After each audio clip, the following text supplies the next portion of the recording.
what's really interesting about powerful questioning is the way we ask the question, as well as what we say.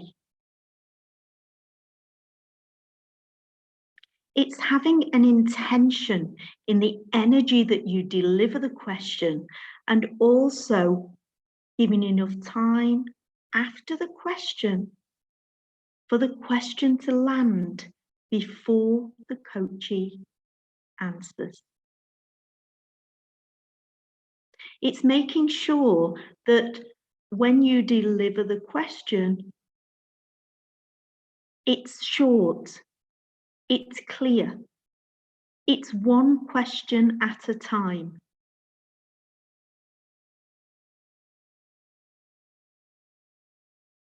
So here's some different types of questions. Top right, it's looking at people's learning styles.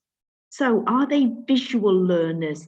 I see what you mean. What are you seeing here right now? Are they auditory learners? I hear what you're saying. What are you hearing about this scenario? Are they reading and writing learners?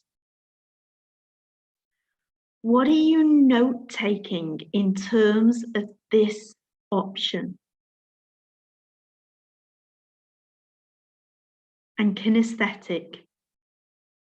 What can you act upon to ensure impact? Visual, auditory, reading and writing, and kinesthetic. Other types are activist, moving into action, pragmatist, being practical, reflector, preflection. What do you want for the future? Reflection in action, and afterwards reflecting on action. And then also theorist, things like models and research. So these are all things to tap into when you're asking questions. Now, another way is to look future back and outside in. So a systemic question here for a team is, what do your clients need you to be coached upon today? Or in individual coaching, what way is this session goal connected to your life purpose?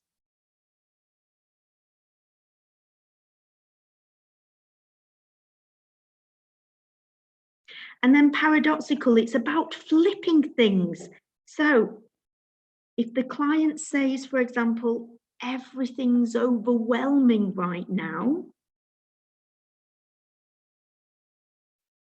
what we can say is, and what if this was a blessing? Or we can say, and when there's no overwhelm, what is there? Making this systemic, what ways does overwhelm play out in other parts of your life?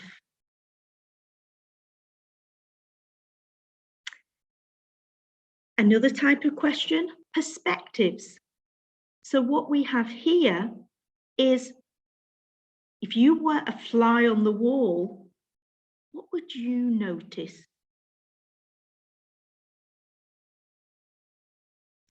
What's another way of looking at this issue?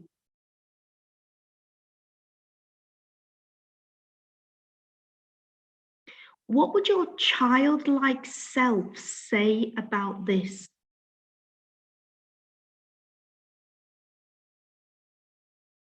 What would your superhero suggest?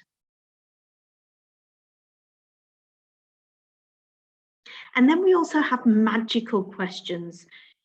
If you could wave a magic wand, what would that bring? Or if you could rub Aladdin's lamp, what's one thing you'd wish for this organization?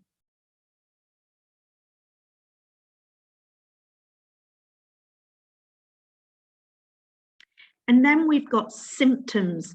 So for someone who's a plodder, they move along, but not at a very fast pace. We may say, and what would speeding up bring? If someone's procrastinating, for example, as a metaphor, walking round a swimming pool and not jumping in.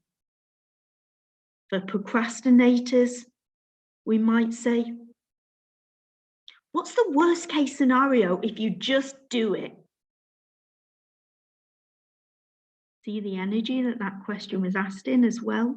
Sometimes speed can help with these types of questions. If someone's angry,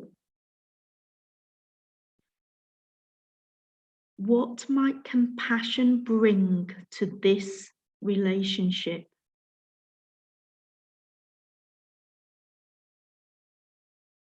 What ways can you channel your anger into something constructive? So there we go. Learning styles, future back, I mentioned systemic, paradoxical.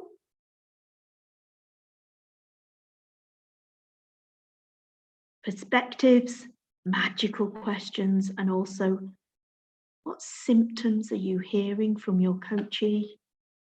And what ways can those symptoms be flipped or cured? And if there was no anger, what would that leave space for? There's another question.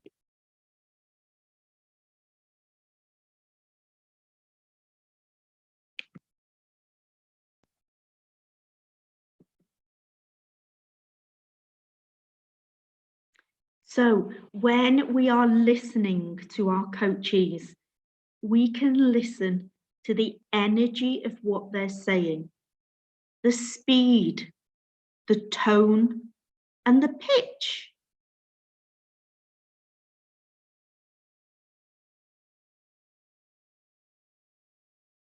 We can also listen to a lot more. Other things we can listen to are their body language. Are they sitting back? Are they sitting forward? What's moving as they're speaking? Are they looking relaxed or confused or stressed?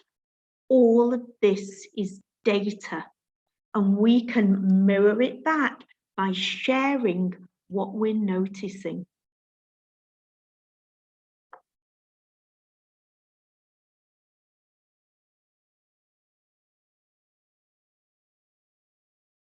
Now, these are all things that are there in the ICF core competencies. Self as instrument is another thing, and this is noticing what's going on for you somatically in your body.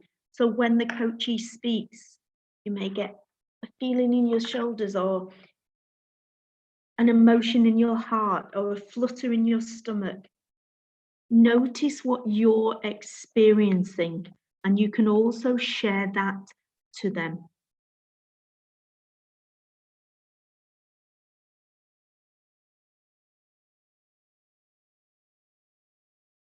This moves coaching into a deeper level when we use ourself as an instrument. Now, here is a really powerful tool. Anytime we've used this in training, we notice that people comment afterwards, this has changed the way I communicate. We've had senior executives who said, I'm able to listen more effectively to my teenage children, for example.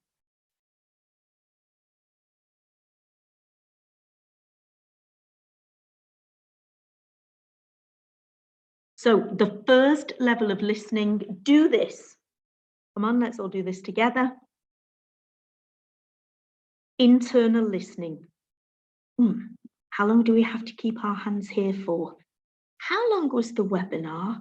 Oh gosh, I'm a bit hungry. I should have had breakfast. All these things are internal listening.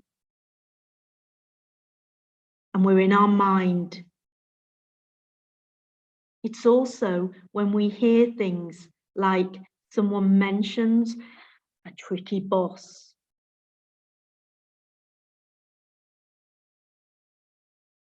And with internal listening, we may, in our mind, oh gosh, yeah, that sounds just like the boss I've had in X organization.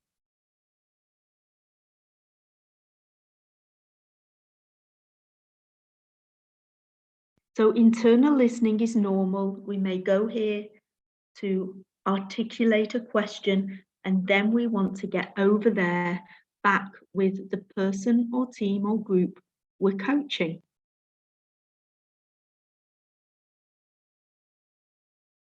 And when we're hard focus on them, do this, hard focus, we are really listening at a deep level. It's like if you've ever been to the cinema and people around you have got popcorn and you don't notice it, or the film goes so quickly. I'm thinking of Lord of the Rings, and it's ended. And it's like, wow, where did that time go? This is hard focus. We're over there with them. And we may go into internal listening, get back over there to hard focus. Even deeper listening is what I've referred to a second ago.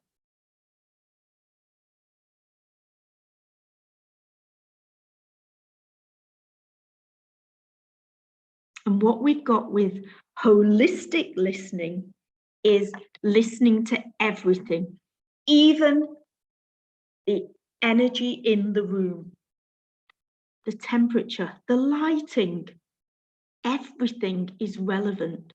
The traffic noise outside, bring all of this, the waving of the tree out the window that catches your light, that is holistic listening. And master coaches draw upon everything. So internal, hard focus, holistic listening.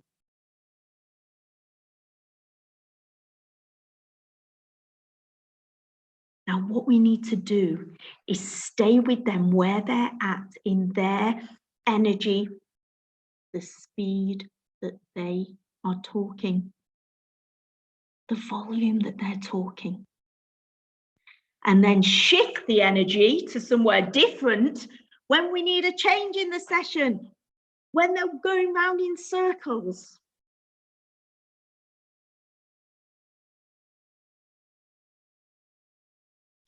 Stay with them to go deeper, shift to gain new perspectives. And that's when the coachee is at their learning edge.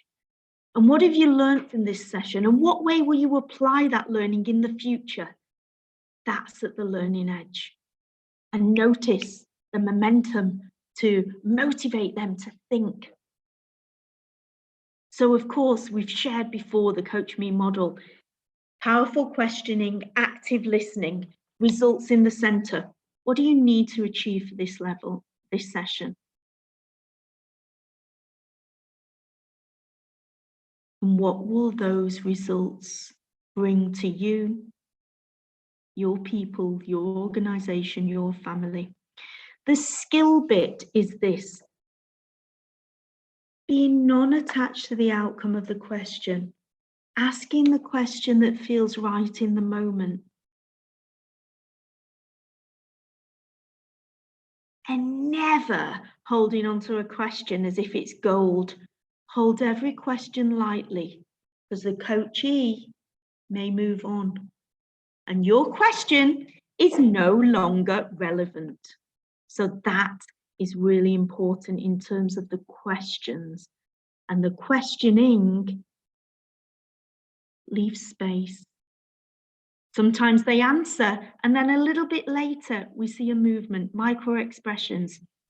Leave even more space. Let them think even more.